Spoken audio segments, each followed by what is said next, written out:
उस कमरे में गोल मेज के गिर्द 12 अफराद कुर्सियों पे खामोशी से सर झुकाए बैठे थे। तमाम ने स्याह रंग के लिबास पहने हुए थे और सबके सीने पे एक नंबर लिखा हुआ नजर आ रहा था।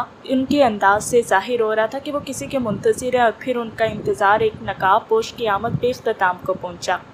सब ने खड़े होकर उसे ताज़ीम दी थी। कुर्सी संभालते ही उसने सबको बैठने का इशारा किया और उनके बैठते ही गोया हुआ, आप लोगों को पता चल गया होगा कि मीटिंग का एजेंडा क्या है। सबने फ़कत इस बात में सर हिलाने पे इत्तफाक किया था। बहरहाल सवाल ये नहीं कि ये सब कुछ क्यों कर हुआ या कैसे हुआ, सवाल ये है कि आइंदा इस होने को कैसे रोका जाए। बात सिर्फ पाकिस्तान की नहीं, पूरी मुस्लिम बरादरी की है। कल को किसी दूसरे मुल्क में एक ऐसी गलती नहीं दोहराई जानी चाहिए।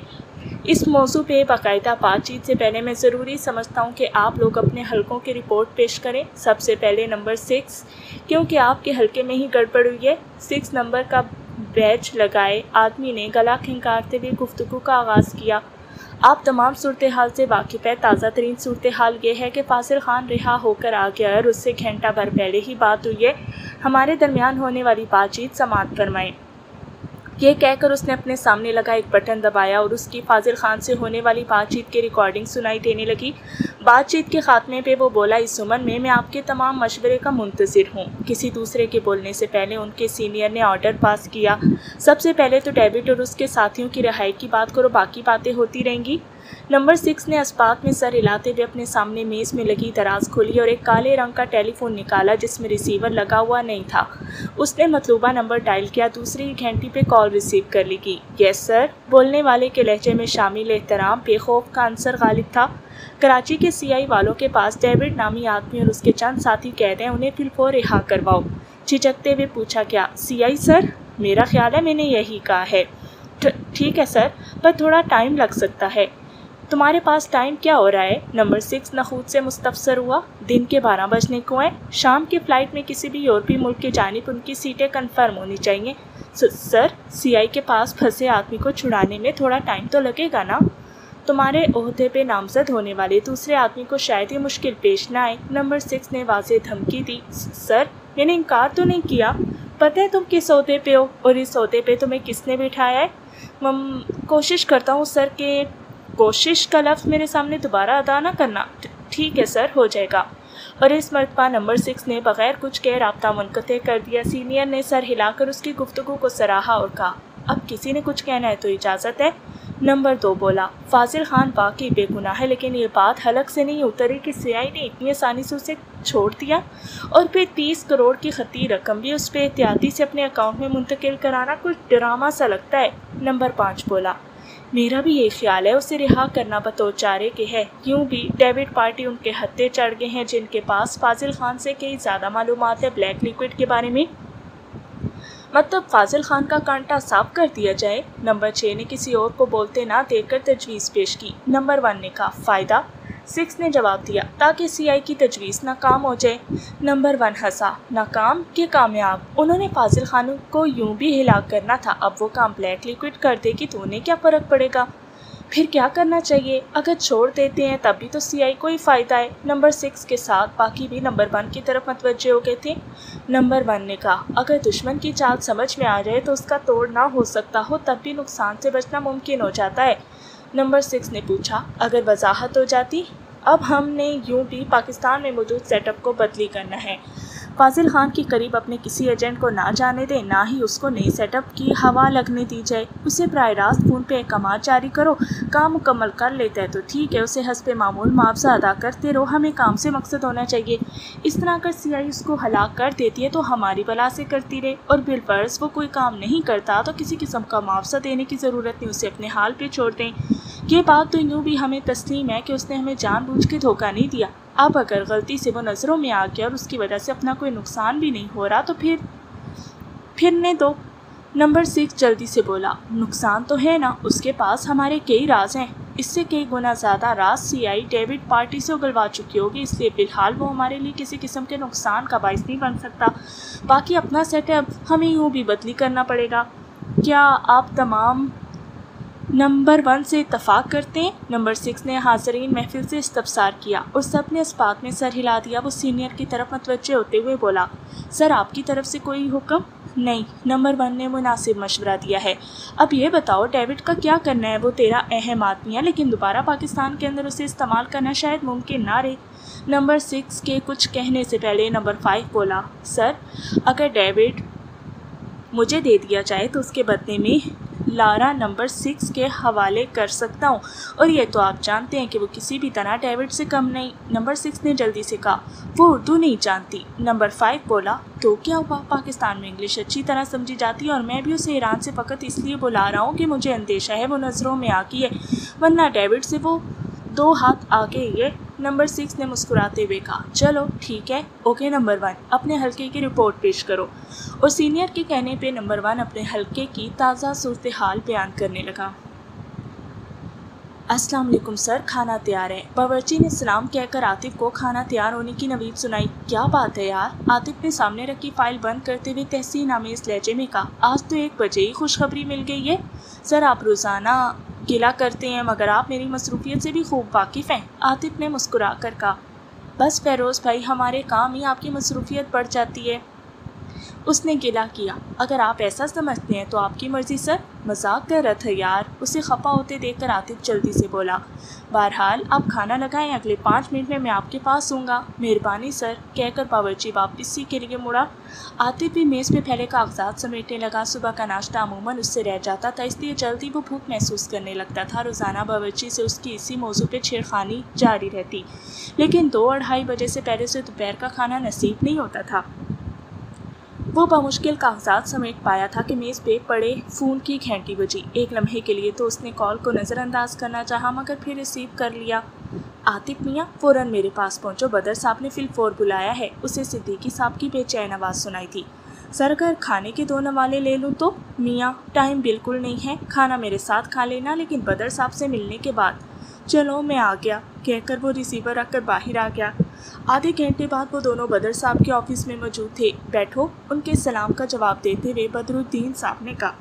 تھینکس سر، وہ بیٹھ گئے۔ فاضل خان کو چھوڑنے کا مشورہ کس کا تھا؟ سر مشورہ تو عاطف کا تھا، لیکن میں نے اجازت دی تھی۔ بدرالدین صاحب کا سنجیدہ لہجہ سن کر صدیقی صاحب آہستہ سے بولا۔ صدیقی صاحب، سینئر ہونے کے ناطے میرا حق بنتا ہے کہ اتنا اہم فیصلہ میرے علم میں لایا جائے۔ سر میں نے تفصیلی رپورٹ آپ کے پاس بھجوا تو دی تھی۔ ہاں، لیکن فاضل خان کو رہا کرنے کے بعد اب میں کیا کہتا، اسے دوبارہ گرفتار کر لو۔ سوری سر اگر آپ کو ہمارا فیصلہ غلط لگا، لیکن ہم نے نیک نیتی سے ہی یہ کام کیا تھا۔ صدیقی صاحب ہونٹ بھینچتے ہوئے بولا۔ اسے بدر صاحب کی بات ناگوار گزری تھی۔ عاطف کو بھی ایک ناپسندیدہ احساس نے گھیرے میں لے لیا۔ اور مسٹر عاطف، آپ کی عقل مندی کہاں چلی گئی تھی؟ اس مرتبہ بدر صاحب کا مخاطب عاطف تھا۔ عاطف نڈر لہجے میں بولا، سر میں ابھی اپنے موقف پہ قائم ہوں، میں نے ایسا کسی ذاتی مفاد کے تحت نہیں کیا۔ اگر مجھے آپ لوگوں کی نیک نیتی پہ شبہ ہوتا تو آپ لوگ اس وقت میرے آفس میں نہ ہوتے۔ سر میرا نہیں خیال کہ اتنی بڑی غلطی ہے جو نظر انداز نہ کی جا سکے۔ عاطف صاحب، میری سروس بھی آپ کی عمر سے چند ماہ زیادہ ہوگی، اور اگر آپ دونوں فاضل خان کو چھوڑنے سے پہلے مجھ سے اجازت لیتے تو میں آپ کو بتاتا کہ اس میں کیا قباحتیں ہیں۔ آپ دونوں جس وطن کے محافظ ہیں، بدقسمتی سے قائد اعظم کی وفات کے بعد اسے کوئی مخلص رہنما نہ مل سکا، اور ہمارے سربراہ جس طرح کے ہیں ان سے آپ لوگ خوب واقف ہیں۔ سر گستاخی معاف، ہم ابھی تک اپنی غلطی کے مضمرات نہیں جان پائے۔ بدر صاحب کا گھمکی لہجہ عاطف کو یہ احساس دلانے کے لیے کافی تھا کہ صورتحال کافی خراب تھی، اس لیے استفسار کرتے وقت اس کے لہجے میں چھپے اندیشے واضح تھے۔ تو سنو، شام کی فلائٹ سے ڈیوڈ اور اس کے دونوں ساتھی انگلینڈ کے لیے فلائی کرنے والے ہیں۔ کیا مطلب؟ عاطف بوکھلا گیا۔ یہ حکم ملا ہے مسٹر عاطف، اب ہم انہیں ہاتھ بھی لگائیں گے تو ہماری نوکریاں تو خیر جائیں گی ہی، جیل بھی شاید بھگتنی پڑے۔ مگر سر، دیکھو عاطف، اگر تم فاضل خان کو رہا نہ کرتے تو بلیک لیکوڈ ڈیوڈ پارٹی کے زندہ رہنے سے لا علم رہتے، اور ہم آسانی سے کہہ سکتے تھے کہ وہ مقابلے میں پار کر گئے۔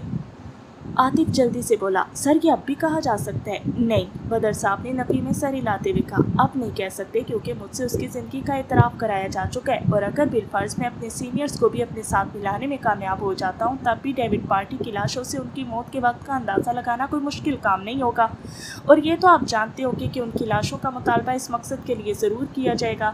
اگر ہم لاشوں کے ضائع ہونے کا بتاتے ہیں تو ان کے پاس ایک گواہ موجود ہے جس کا نام فاضل خان ہے، اور فاضل خان کو قتل کرنے کا مطلب ہے ان کا مطالبہ ماننے سے واضح انکار۔ سر ہم اتنے بے بس ہیں بلیک لیکوڈ کے سامنے؟ عاطف اپنی آواز کی لرزش پہ قابو پانے میں ناکام رہا تھا۔ थोड़ी देर पहले गुस्सा दिखाने वाले बदरुद्दीन साहब के चेहरे पे दुख के आसार नुमाया हुए और उसने कुर्सी की पुष्ट से टेक लगाकर आंखें बंद कर लीं। सिद्दीकी साहब को भी हालात की संगीनी का एहसास हो गया था और ये बात भी उसे पता चल गई थी कि इतना नरम कमांडर क्यों इतनी छोटी सी बात में लाल पीला हो रहा था। ऑफिस में गहरी खामोशी छा गई और फिर इस खामोशी को बदर साहब ने ही तोड़ा। जिस जगह से उन्हें रिहा करने का हुक्म मिला है उसे हम चैलेंज नहीं कर सकते, और याद रखना वतन अजीज़ में मुसंद इक़्तिदार सिर्फ उसी के कब्ज़े में आ सकती है जो अपने आकाओं का हर जायज़ नाजायज़ हुक्म मानने की अहलियत रखते हैं। और ये तो आप खूब जानते होंगे कि हमारे आका कौन है। सर, उसके खिलाफ हमारे पास सबूत मौजूद हैं। मसलन उनके पास असला मौजूद था, उसका इजाज़तनामा उनके पास मौजूद होगा, नहीं होगा तो उसका सिफारत खाना चंद लम्हों में तैयार कर लेगा। उनकी कोठी में वाफिर मिकदार में बारूद और दहशतगर्दी के दूसरे आलात मौजूद थे। वो कहेंगे ये हमने उन्हें फांसने के लिए रखे थे, क्या दलील पेश करेंगे हम? उनके बयान रिकॉर्ड हैं।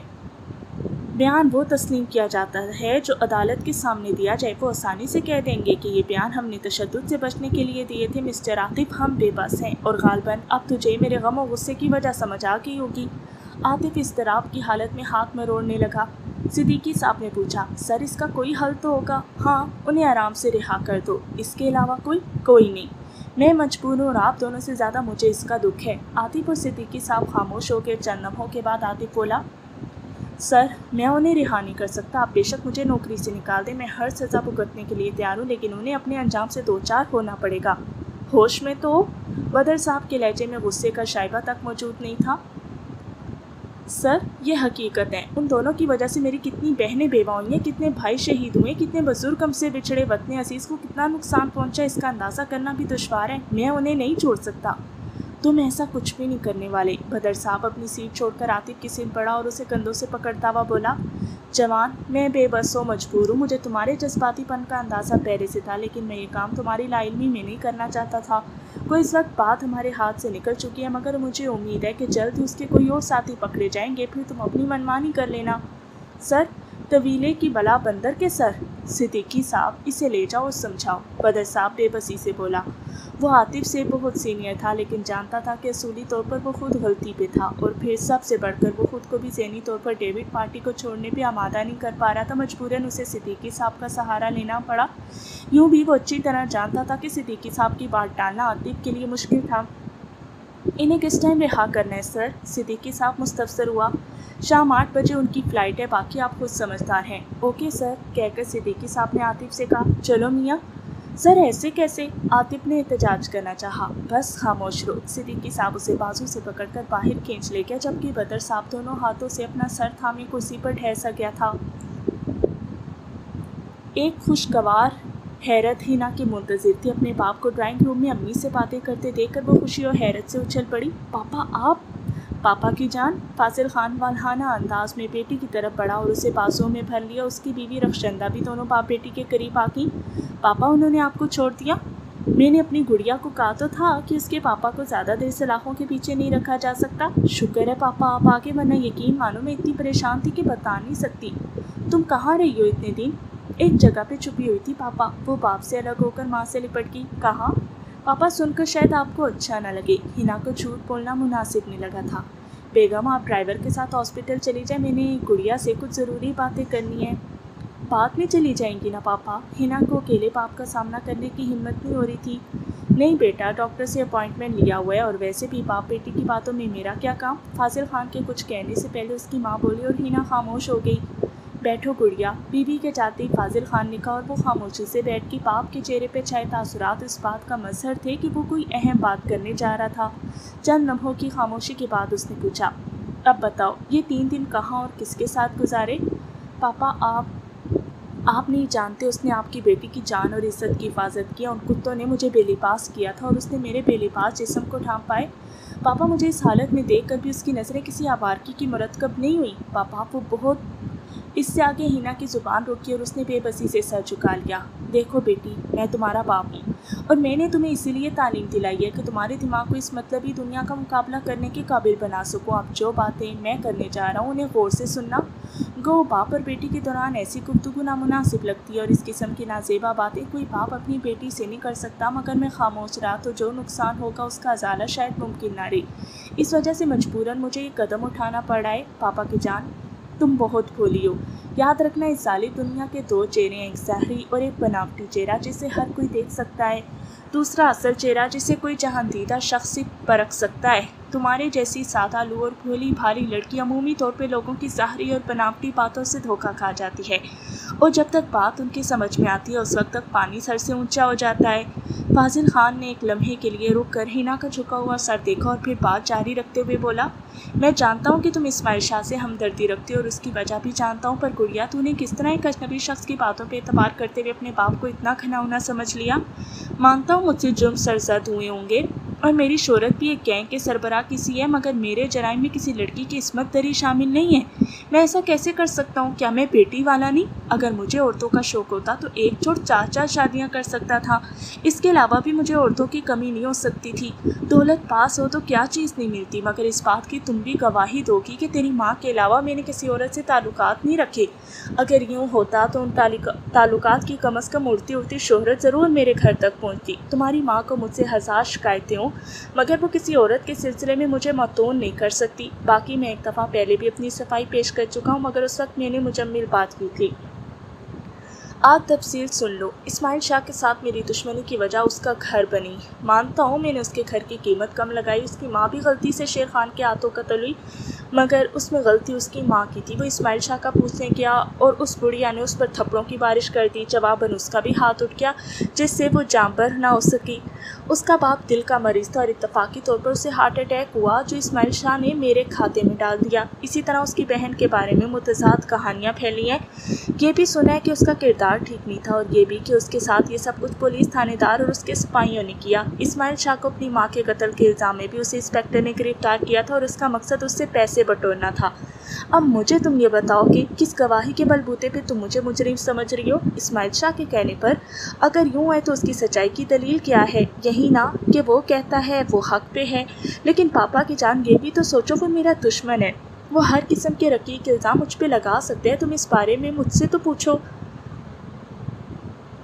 اگر اسے سچا سمجھتی ہو تو کس دلیل کی بنا پر ایسا سمجھتی ہو اور مجھے کس دلیل کی بنا پہ جھوٹا گردانتی ہو؟ پاپا میں نے کب ایسا سمجھا ہے کہ آپ سے صفائی چاہیے؟ میں تو گڑیا میں تمہارا باپ ہوں، کیا تمہارے بدلے رویے سے ناواقف ہوں؟ ایسی کوئی بات نہیں پاپا۔ دیکھو پاپا کی جان، میں نے پہلے بتا دیا کہ آج کھل کر بات کریں گے۔ باپ بیٹی کے درمیان اس موضوع پہ بات کرنا نہایت معیوب صحیح، لیکن اس سے زیادہ ایک بیٹی کا باپ کے کردار پہ شک کرنا گھناؤنا ہے۔ پاپا میں نے کب شک کیا ہے؟ وہ روحان سی ہونے لگی۔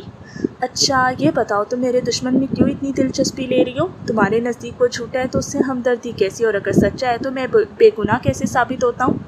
پاپا اس سے کوئی جواب نہ بن پڑا اور وہ اپنے ہاتھ میں روڑنے لگی۔ دیکھو بیٹی میری بات یاد رکھنا، دشمن کا دوست ہمیشہ دشمن ہوتا ہے، اور تم تو میری بیٹی ہو اور اسماعیل شاہ میرا جانی دشمن تمہارا دوست کیسے ہو سکتا ہے؟ وہ ایک سازش کے تحت تمہارے قریب آیا، تمہیں اغوا کرنا اور پھر بغیر کچھ کہے چھوڑ دینا ایک ڈرامہ تھا۔ اب تک میں نے ایک بات تم سے چھپائی ہے، بلکہ چھپائی کیا، وہ بات تھی ہی اتنی غیر مہذب کہ میں تمہیں بتا نہ سکا، لیکن آج مجبوراً بتانی پڑی ہے۔ فاضل خان نے ایک لمحے کے لیے خاموش ہو کر سسپینس پیدا کیا اور پھر بات جاری رکھتے ہوئے بولا، حوالات کے اندر اسماعیل شاہ نے تھانے دار پہ ہاتھ اٹھایا تھا، جواباً تھانے دار حاکم خان نے اس سے بڑا بھیانک انتقام لیا، اسے کسی عورت کے قابل نہیں رہنے دیا۔ فاضل خان جھجکتے ہوئے اپنا فقرہ مکمل کیا اور حنا کے سر پہ گویا بم پھٹ پڑا۔ وہ پھٹی پھٹی آنکھوں سے اپنے والد کو دیکھنے لگی۔ فاضل خان نے گفتگو میں وقفہ نہیں آنے دیا۔ اپنی اس محرومی کو اس نے میرے خلاف انتقام کا ذریعہ بنا لیا۔ تم یہ سمجھ رہی تھی کہ اس نے شراب کے نشے میں چور ہو کر بھی تیری عصمت کو داغدار نہیں کیا، حالانکہ تم اس کے دشمن کی بیٹی تھی، تو اس کی وجہ یہ تھی کہ وہ ایسا کچھ کر ہی نہیں سکتا۔ اب تم اتنے دن اس کے پاس رہی ہو، کیا اس نے کوئی ایسی ویسی حرکت کی؟ یہ سوال کرتے وقت فاضل خان کے دل میں یہ خدشہ بہرحال موجود تھا کہ صورتحال اس کے برعکس بھی ہو سکتی تھی، مگر حنا کی آنکھوں کے تاثرات سے اسے محسوس ہوا کہ اس کا تیر نشانے پہ بیٹھا ہے۔ اس سے پہلے بھی حنا کے انداز اور حرکات نے اسے کلی طور پہ یہ باور کرایا تھا کہ وہ شدت سے اسماعیل شاہ کی محبت میں گرفتار ہے، اور یہی شک اسے اسماعیل پہ بھی تھا۔ حنا کی پرورش جس طرح ہوئی تھی اسے یقین تھا کہ وہ کسی بے حیائی کے مرتکب نہیں ہو سکتی، اور اس کا اندازہ درست ثابت ہوا۔ بالکل ہی نہیں پاپا، مگر اس کا مطلب یہ تو نہیں کہ وہ بات مکمل نہیں کر سکی۔ गुड़िया, तुम अब बच्ची नहीं हो, ज़रा सोचो, एक जवान मर्द उस लड़की को जो लाखों नहीं करोड़ों में एक को बेलिबास देकर भी कुछ नहीं कहता। इस तरह का काम शायद जुनैद बगदादी जैसा कोई आदमी तो कर ले। आज के बेहया दौर में ये मुमकिन नहीं। और फिर सबसे बढ़कर वो दावा करता है कि तेरे बाप ने उसकी बहन को दागदार किया। गुड़िया, ये हकीकत तुझे माननी पड़ेगी कि अपनी नामर्दी को उसने मेरे खिलाफ एक हथियार के तौर पर इस्तेमाल किया। मेरी बेटी को मेरे खिलाफ उभारा है। इसका मकसद तेरे दिल में अपनी मोहब्बत पैदा करके मुझसे बरगश्ता करने का है। वो बहुत भयानक इंतकाम लेना चाहता है मुझसे, क्योंकि वो जानता है मैं अपनी गुड़िया के बगैर नहीं रह सकता। पापा, जिस वक्त उसने मुझे बेलिबास किया था तो उस दिन तो आप... हाँ गुड़िया, तुम सही कह रही हो, उस दिन मैं परेशान था, लेकिन हकीकत ये है कि उस दिन तक मुझे ये बात मालूम नहीं हुई थी। इसी तरह जब तुम्हें गोली लगी थी उस वक्त भी मैं इस बात से लाइन था। ये बात तो मरने से एक दिन पहले मुझे इंस्पेक्टर हाकिम ने बताई। उसे जब ये कहानी सुनाई और साथ इस्माइल ने तारीफ़ भी की कि जैसा भी है, लेकिन ये हकीकत है कि उसने मेरी बेटी को कुछ ना कह कर बड़े ज़र्फ का सबूत दिया है। तो इंस्पेक्टर हाकिम ने कहका लगा के बताया कि उसने इस्माइल शाह को इस काबिल ही नहीं छोड़ा कि वो मेरी बेटी को कुछ कह सके। और उसके साथ वो वक्त भी याद करो जब तुम पहली मरतबा उसे होटल में मिलने गई थी। एक आबरू बाख्ता औरत के साथ वो तुम्हें किस हालत में नज़र आया था।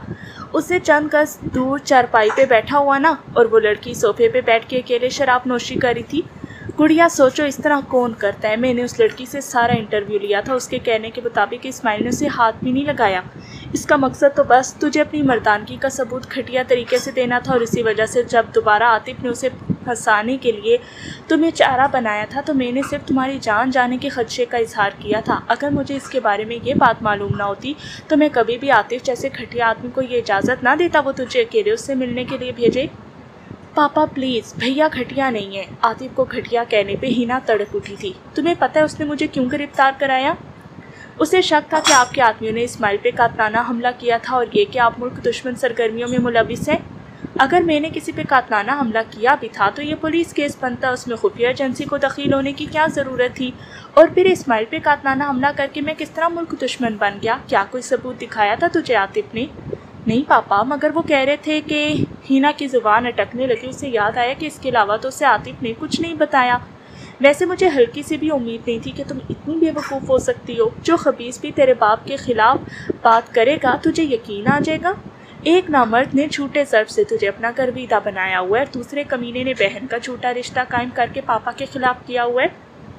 पापा प्लीज़, वो मेरा भैया है। इस्माइल की वकालत वो बाइसे शर्म नहीं कर सकती थी, मगर आतिफ तो उसका भाई था, मुंह बोला होने के बावजूद सगों से बढ़कर।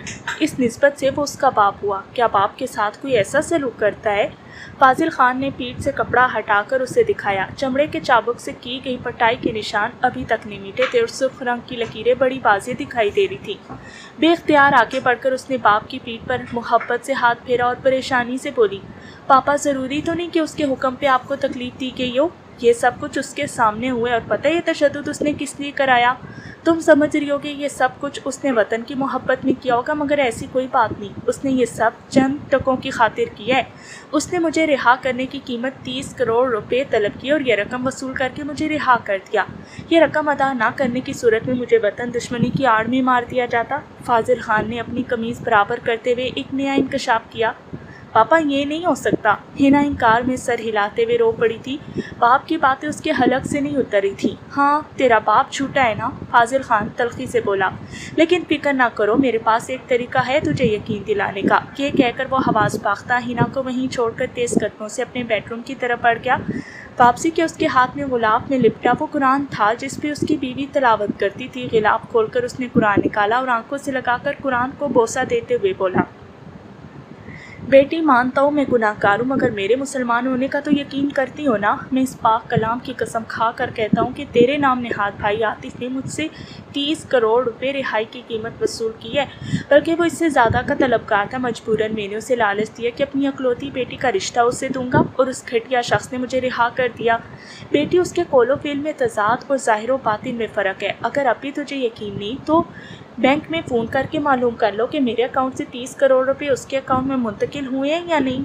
हिना की समझ में कुछ नहीं आ रहा था। वो सर पकड़ते हुए बोली, पापा मैं आराम करना चाहती हूँ। फाजिल खान कुरान मजीद को वापस गुलाब में लपेट कर उठा और हिना के माथे पे बोसा देते हुए बोला, गुड़िया हक़ाइक़ का सामना करना बहुत मुश्किल है, मगर हक़ाइक़ से पहलू तही करना बुज़दिलों का शेवा होता है। और याद रखना, रिश्ते सिर्फ खून के होते हैं, बाकी सब मतलब के दोस्त यार होते हैं। बेटी, मैं तुझे खुशो खुरम और हंसता मुस्कुराता देखना चाहता हूँ। तुम्हारे दोनों आइडियल्स के बारे हक़ाइक़ छुपाकर मैं तुझे कह के बखेरते ज़रूर देखता, अगर मुझे यकीन होता कि ये खुशी दायमी है। लेकिन जानता हूँ कि ये खुशी बिल्कुल आर्जी है, और फिर आज तुझे जितना दुख हो रहा है, ज़्यादा अरसा गुजरने के बाद ये किसी ऐसे नुकसान का बायस भी बन सकता था जिसका तहम्मुल शायद मैं ना कर सकता। देखो, जब माँ या बाप अपने कमसिन बच्चे के फोड़े को दबाते हैं तो खूब जानते हैं कि उनके जान से प्यारे बच्चे को तकलीफ़ पहुँचेगी, लेकिन इनका मकसद बच्चे को तकलीफ़ में मुब्तला करना नहीं, बल्कि फोड़े से पीप और गंद का इखराज करना होता है। और उस वक्त की हल्की सी तकलीफ़ से बच्चे को बचाने का मतलब फोड़े को नासूर में बदलने का मौका देना है। शायद तुम्हें मेरे मौक़िफ़ की समझ आ गई हो। इस मरतबा हिना ने कोई जवाब नहीं दिया था। वो ज़हनी लिहाज से इस काबिल ही नहीं रही थी कि बाप की बात को मोड़ सके। उसकी कैफियत को देखते हुए फाजिल खान को यकीन हो गया कि वो अपने मकसद में कामयाब रहा है। इस ड्रामे के पीछे ये मकसद कारफरमा था कि वो उसकी शादी अपनी मर्ज़ी से करना चाहता था ताकि बेटी के फ़र्ज़ से सुबकदोश हो जाए, पर डरता था इस्माइल की मोहब्बत में डूबी उसकी बेटी इनकार ना कर दे और वो किसी सूरत पे उस पर सख्ती नहीं कर सकता था। इसलिए उसने ज़रूरी समझा कि बेटी को उससे बरगश्ता कर दे, और बेटी को उससे मुतनफ़र करने का सबसे आसान तरीका यही था कि इस्माइल पे इल्ज़ाम धरे जाएँ। लेकिन इस जुम्मन में मुश्किल ये थी कि वो अपनी बात का कोई वाज़ेह सबूत पेश नहीं कर सकता था। उसकी ये मुश्किल आतिफ की रिश्वत लेने की हरकत ने पूरी कर दी। आतिफ के लिए उसकी बेटी के दिल में जो जज्बात पिन्हा थे वो उनसे नावाकिफ़ नहीं था, इसलिए इस्माइल पे इल्ज़ाम लगाने से मुतसल वो आतिफ की शख्सियत को ज़ेरे बहस ले आया कि उसकी रिश्वत खोरी और हिना से रिश्ते की बात पे वो कुरान मजीद की भी कसम खा सकता था।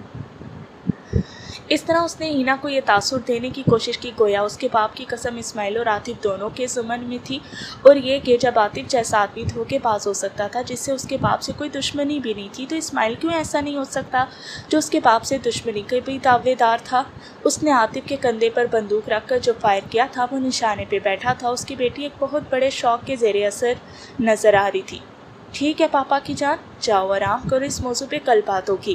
वो अपने बेडरूम की तरफ बढ़ गया। उसके जाते हिना ने लड़खड़ाते कदमों और लरसती सोचों से अपने बेडरूम का रुख किया। उसके दिलो दिमाग ऐसी आंधियों की जिद में थे जो हर खुशी को खाशाक की तरह उड़ा कर ले जाने वाली थी। दानिश, आतिफ बोल रहा हूँ। मेरा ख्याल है आपको तारुफ कराने की ज़रूरत नहीं थी। अगर आपका नंबर ना भी होता तो मेरे लिए आवाज़ पहचानना कोई मसला नहीं था। थैंक्स कहकर उसने पूछा, कहाँ मिलोगे? इस वक्त तो अपने ऑफिस में हूँ। और खैर तो है, परेशान से लग रहे हो, सुनकर आप भी परेशान हो जाओगे। उसने मुस्कुराकर कहा, तो करो ना परेशान, मैं तेरे पास ही आ रहा हूँ। और फिर दानिश की मुंतज़िर हो सुनते ही उसने फ़ोन बंद कर दिया। आधे घंटे बाद वो दानिश के सामने बैठा उसे सारी कहानी तफसील से सुना रहा था। दानिश उसका एक अच्छा दोस्त था। उसका ताल्लुक़ ISI से था। वक्त पड़ने पे दोनों एक दूसरे की मदद के लिए कमर बस्ता रहते। आतिफ की बात ख़त्म होते ही वो मुस्तफसर हुआ, तो इस उम्र में मैं क्या कर सकता हूँ? जहाँ से ऑर्डर आया वहाँ तक अपनी भी पहुँच नहीं। मुझे बस उन तीनों की निगरानी करवानी है, समझा नहीं? आज शाम की फ़्लाइट से आप 3 आदमी भेजें जो इन तीनों की निगरानी करें, और उस वक्त तक उनकी निगरानी करते रहेंगे जब तक उन्हें किसी नए मिशन पे पाकिस्तान या किसी दूसरे मुल्क नहीं भेज दिया जाता।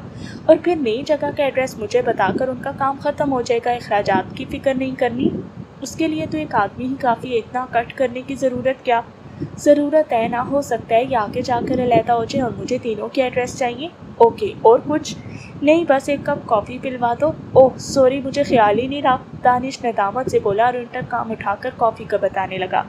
कॉफ़ी पीकर आतिफ ने इजाज़त लेते हुए वापसी की राली। डेवी पार्टी की रहाई उसकी खुददारी और अना के लिए एक ताज़ियाना थी, मगर वो मजबूर था। अगर सिद्दीकी साहब शफ़क़त भरी डांट ना पिलाता तो शायद वो उनकी गर्दन उतारने का मुरतकब हो चुका होता।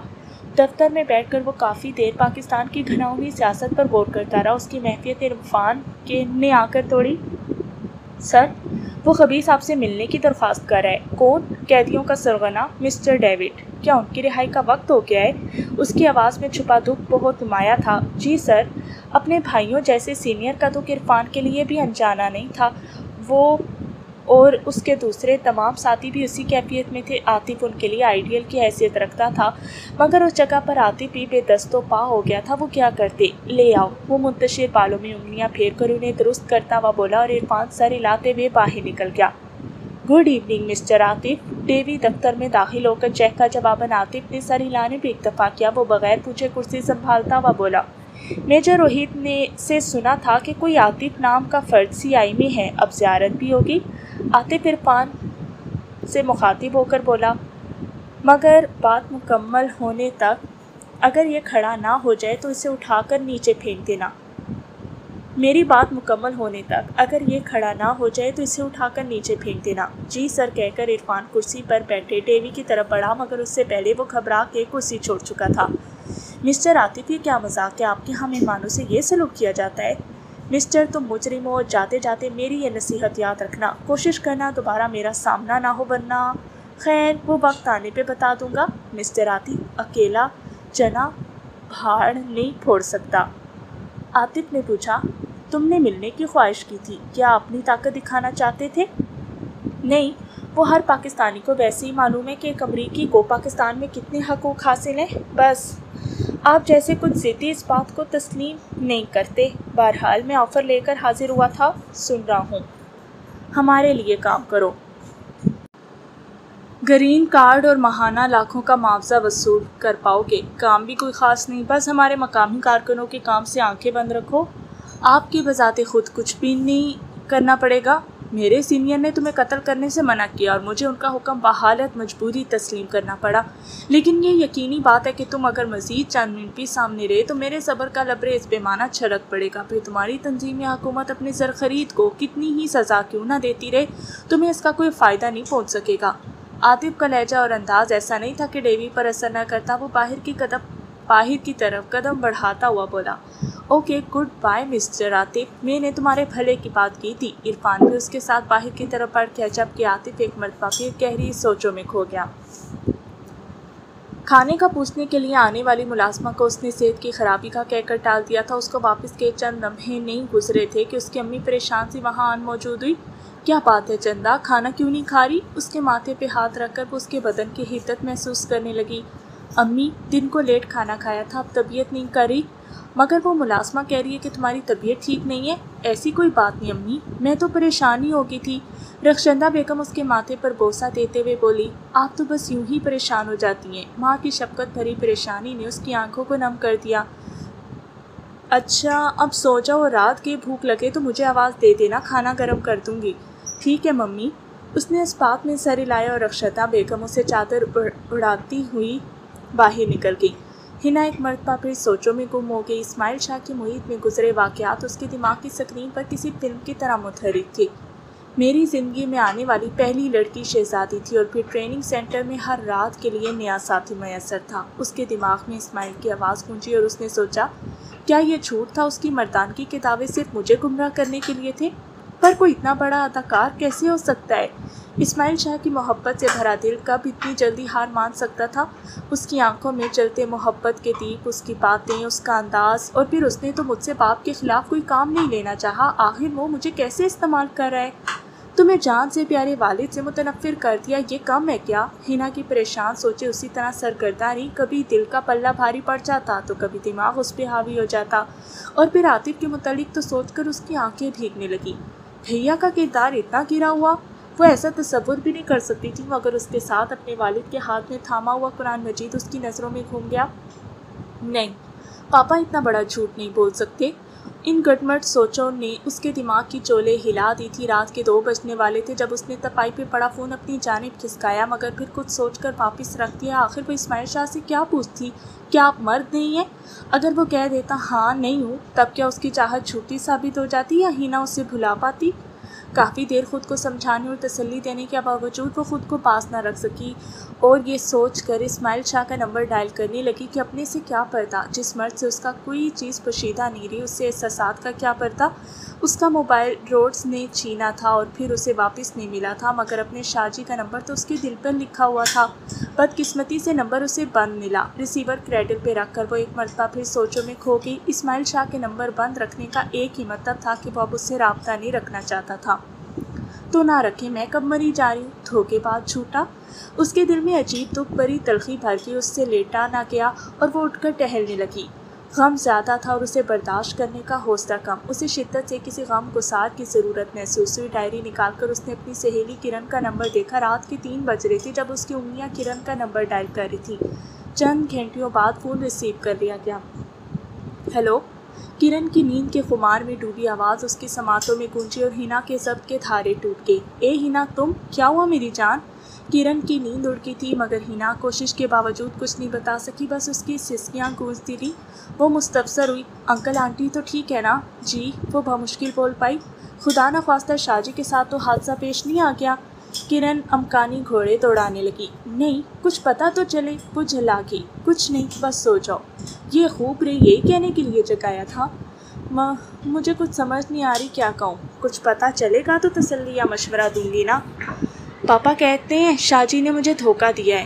ہاں؟ کھودا پھاڑ اور نکلا چوہا۔ عقل کو ہاتھ مارو۔ اور یہ انکل کو تم دونوں کے تعلقات کا کب اور کیسے پتہ چلا؟ میرا خیال ہے میں اپنی بات کی وضاحت نہیں کر سکی ہوں۔ کرن نے کہا، تمہارا خیال بالکل ٹھیک ہے۔ جواباً ہنا کو ساری تفصیل دہرانی پڑی۔ تو اس میں رونے کی کیا بات ہے؟ انکل اگر تیرے برے بھلے کا نہیں سوچے گا تو کون سوچے گا؟ اور ان کی بات سے اتفاق کرنے کے علاوہ کوئی چارہ نہیں۔ تو کیا کروں؟ شاہ جی کو بھلا دوں؟ بھیا سے تصدیق کیے بغیر ناطہ توڑ لوں؟ قرآن مجید سے بڑی تصدیق کیا ہو سکتی ہے؟ انکل اتنا بڑا جھوٹ نہیں بول سکتے۔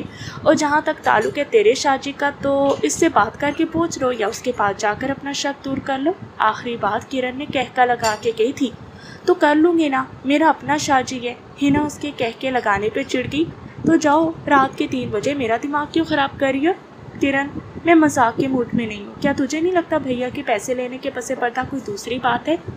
یار کسی ایک کی بات تو پوری ہونے دو۔ شاہ جی کی بات کرتی ہوں تو تیرا بھیا کودتا ہے، اس کا ذکر چھیڑوں تو شاہ جی آدھمکتا ہے۔ کرن کی بچی، مجھے کچھ سمجھ نہیں آ رہی، میں کیا کروں؟ اچھا پہلے عاطف صاحب کے بارے میں سنو۔ اگر اس نے یا اس کے آدمیوں نے انکل کو زد و کوب کیا اور بعد میں عاطف صاحب نے انہیں رقم لے کر رہا کر دیا تو اس میں 2 احتمال ہیں۔ اگر تو انکل مجرم ہے پھر اس نے رشوت لی، اور اگر انکل بے گناہ ہے پھر اس نے ظلم کیا۔ تیسری کوئی وجہ نہیں ہو سکتی۔ کرن، تم بھیا سے ملی نہیں ہو نا، اس لیے ایسی بات کہہ رہی ہو۔ شرم کرو، کیا انکل قرآن مجید اٹھا کر جھوٹ بول رہے تھے؟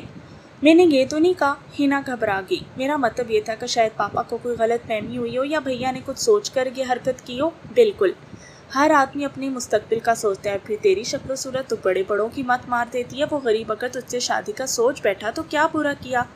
بکواس بند کرو، وہ میرا بھیا تھا، ہے اور رہے گا۔ تو بہن صاحبہ اپنے بھیا سے ہی پوچھ لو نا، میرا مغز کیوں چاٹ رہی ہو؟ ڈرتی ہوں؟ کس بات سے؟ اگر جھوٹ ہوا تو اس کا سامنا کیسے کروں گی، اور اگر سچ ہوا تو پھر؟ اے لڑکی، بات سنو، یہ جو تو کر رہی ہے نا، اسے مشورہ لینا نہیں کہتے۔ تو بس ٹائم ضائع کر رہی ہے، اور وہ بھی میرا، ورنہ تو نے کرنا وہی ہے جو تو نے پہلے سے سوچا ہوا ہے۔ اچھا، شاہ جی کے بارے میں تیرا کیا اندازہ ہے؟ اس کا تمہیں زیادہ تجربہ ہے، میں نے تو اس کی شکل شریف بھی نہیں دیکھی۔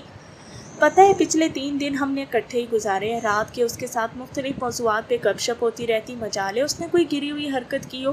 اس سے پہلے جب اس نے مجھے اغوا کیا تھا اس وقت بھی میں قریباً ہفتہ بھر اس کے پاس قید رہی، تب بھی مجھے اس کی نظروں میں کبھی میلا پن نظر نہیں آیا۔ اور آخری دن کی کہانی تو میں اس سے پہلے بھی تجھے تفصیل سے سنا چکی ہوں کہ کیسے اس نے نشے کی حالت میں بھی مجھے معاف کر دیا۔ تو صاحب کہو نا، انکل ٹھیک کہہ رہے ہیں، آج کا نوجوان ایسا کیسے ہو سکتا ہے؟ کیوں نہیں ہو سکتا؟ محبت کرنے والوں کے نزدیک جسمانی تعلقات کی کوئی حیثیت نہیں ہوتی۔ بڑی آئی لیلا کی نانی، محبت کے دعوے دار تو وہ خبیث کامران بھی تھا۔ کرن کو اپنا پریمی یاد آ گیا اور وہ بولی، ایک ہی دفعہ غلطی کی تھی، اس سے اکیلے میں ملاقات کی، اللہ نے بچا لیا، ورنہ اس نے تو کوئی کسر نہیں چھوڑی تھی مجھے زندہ درگور کرنے کی۔ کامران اور شاہ جی میں زمین آسمان کا فرق ہے۔ صحیح کہا، وہ مرد ہے اور یہ اسے پیار کرنے والی ہی کو پتہ نہیں کہ کیا ہے۔ اچھا، اگر پاپا کی بات صحیح ہوئی تو کیا اس سے یہ نتیجہ نکالا جا سکتا ہے کہ اس کی محبت جھوٹی ہے؟ کہتے ہیں خوبصورت عورتیں بے وقوف اور احمق ہوتی ہیں۔ میرا خیال ہے تم اس قسم کی باتیں کر کے اپنی خوبصورتی پہ مہر ثابت کر رہی ہو۔ کرن پلیز، مذاق نہیں، یہ حقیقت ہے۔ بے وقوف اگر انکل کی بات سچ ہے تو اسماعیل کی سچی محبت بھی تیرے کس کام کی؟ بھول ہے تمہاری، مجھے وہ اس خامی سمیت قبول ہے۔ فطرت سے بغاوت کر کے زندہ رہنا صرف فلموں اور کہانیوں میں ممکن ہے۔ ہاں، مگر شاہ جی کے بغیر بھی تو نہیں رہ سکتی ہوں نا۔ عاطف صاحب سے تو نے تصدیق نہیں کرنی اور اسماعیل شاہ سے قطع تعلق نہیں کرنا۔ تمہارا یہی فیصلہ گفتگو کی ابتدا میں بھی تھا اور اب بھی قائم ہے۔ مجھے بے آرام کرنا فقط صورتحال سے آگاہ کرنے کے لیے تھا۔ تو کیا میں آپ کو جگانے کا حق نہیں رکھتی؟ ہنا کے لہجے میں خفگی کا عنصر نمایاں تھا۔ کرن نے جلدی سے جواب دیا، کیوں نہیں میری جان؟ بس مجھے پتہ چل گیا تیری ہمدردی کا۔ بار بار یہی تانے دے رہی ہو کہ تمہیں نیند سے جگا دیا، بے آرام کر دیا۔ باخدا ایسی کوئی بات نہیں چندہ، میرے کہنے کا مقصد یہ ہے کہ اپنے باپ کی بات کو بھی اہمیت دو۔ عاطف نے انکل سے رشوت لیا اور یہ اس بات کا واضح ثبوت ہے کہ اس کا کردار بھی ایک عام پولیس والے کی طرح ہے۔ تمہاری عزت اور احترام اس وجہ سے تھا کہ تم ایک سیٹ کی بیٹی تھی، ورنہ شاید وہ تم سے بات کرنا بھی گوارا نہ کرتا۔ یہ بھی کنفرم ہے کہ اس نے انکل کو گرفتار کرنے کے لیے تمہیں استعمال کیا ہے۔ اس کا واضح ثبوت یہ ہے کہ اس نے تجھے تیرے محبوب اسماعیل شاہ کے خلاف بھی استعمال کیا، اور یاد رکھنا یہ خفیہ پولیس والے انسانی نفسیات سے کھیلنے کے ماہر ہوتے ہیں۔ اسے پتا تھا کہ تمہارا کوئی بھائی نہیں ہے، اس وجہ سے اس نے بھائی بن کے تمہیں اسماعیل کے خلاف استعمال کیا، اور جہاں تک میرا اندازہ ہے کہ انکل کے خلاف بھی اس نے بہت ساری معلومات تم سے ہی حاصل کی ہوں گی۔ اسی طرح اسماعیل شاہ نے تمہیں محبت کے جھوٹے جال میں پھانسا، ورنہ یہ ممکن ہی نہیں کہ وہ تم سے تو بے انتہا محبت کرتا اور انکل کا بدترین دشمن ہو۔ تمہاری اتنی زیادہ قربانیوں کے باوجود تیری درخواست کو درخور اتنا نہ سمجھنا ظاہر کرتا ہے کہ اس کے دل میں تیری ذرا بھر بھی محبت نہیں، بلکہ وہ تجھے انکل سے برگشتہ کر کے انکل سے بہت بھیانک انتقام لے رہا ہے، اور اس بات میں تو کوئی شک بھی نہیں کہ انکل تمہیں بے انتہا چاہتا ہے۔ تم نے میری پریشانیوں میں اضافہ کر رہی ہو۔ ہینا کے ذہن میں کلبلاتے اندیشے حقیقت کا روپ دھارنے لگے۔ مجھے فخر ہے کہ یونیورسٹی بھر میں فقط مجھے ہی تو نے دوستی کے قابل سمجھا۔ میں بھی تمہیں دل کی گہرائیوں سے چاہتی ہوں۔ تمہارا دکھ مجھے اپنا دکھ محسوس ہوتا ہے، لیکن اس کا مطلب یہ نہیں کہ میں تمہیں جھوٹی تسلیاں دینا شروع کر دوں۔ ان دونوں مردوں کا کردار کل کو ویسے ہی کھل کر سامنے آنا تھا۔ اچھا ہوا کہ جلدی پتہ چل گیا۔ کل کے رونے سے آج کے آنسو بہتر ہے۔ میرا اندازہ ہے کہ انکل نے تم سے اس لیے کھل کر بات کی کہ وہ تیری شادی کرنا چاہتے ہیں، اور تیری مرضی ان کے لیے بہت اہمیت کی حامل ہے۔ اگر میرا اندازہ ٹھیک ہے تو ہاں کرنے میں ہی تمہاری بہتری ہے۔ کرن، تم جانتی ہو شاہ جی کے لیے میرے دل میں کیا جذبات ہیں، پھر بھی یہ مشورہ دے رہی ہو؟ ہاں، کیونکہ اسی میں تمہاری بہتری ہے، اور میں تیری بہتری کی خواہاں ہوں۔ اپنی بہتری پاس ہی رکھو۔ اگر شاہ جی نہیں تو کوئی نہیں، اگر وہ دھوکے باز ہے تب بھی اس کی جگہ کوئی نہیں لے سکتا۔ یوں بھی میں منافقت کی زندگی نہیں گزار سکتی۔ منافقت سے تیری کیا مراد ہے؟ کرن کے لہجے میں حیرانی تھی۔ دل میں شاہ جی اور میں کسی دوسرے کی آغوش میں پڑی ہوں تو تمہارے خیال میں یہ کیا ہے؟ اسی طرح شاہ جی کے ساتھ میرا جو تعلق رہ چکا ہے، کیا اس کے بعد کوئی غیرت مند مرد مجھے شریک حیات کے طور پہ قبول کر لے گا؟ کرن وثوق سے بولی۔ ایک نہیں کئی جوان دل و جان سے قبول کریں گے محترمہ۔ نہ تو مجھے دولت کے لالچی درکار ہیں، اور نہ ہی میں ظاہری چکا چوند اور حسن پر مر مٹنے والوں کی خواہش مند ہوں۔ مجھے وہ چاہیے جو میری روح سے محبت کرتا ہو، اور ایسا تیرے خیال میں صرف شاہ جی ہے؟ کرن کے لہجے میں طنز کی آمیزش تھی۔ بے شک شاہ جی ایسا ہی ہے۔ اچھا میری ماں، جو چاہے کرو، اور اب مجھے بخشو کہ اذان شروع ہو چکی ہے۔ اچھا وعدہ کرو کل میرے پاس آؤ گی؟ اوکے، میں یونیورسٹی سے سیدھے تمہارے پاس آؤں گی۔ کھانا انشاءاللہ اکٹھے کھائیں گے، اور ہاں یاد سے کوئی اچھی سی ڈش بنوا لینا۔ اور ہینا نے خدا حافظ کہتے ہوئے فون بند کر دیا۔ نیند اب بھی اس کی آنکھوں سے کوسوں دور تھی۔ کرن سے بات کرنے کے بعد بھی وہ کسی واضح فیصلے پہ پہنچنے سے قاصر تھی۔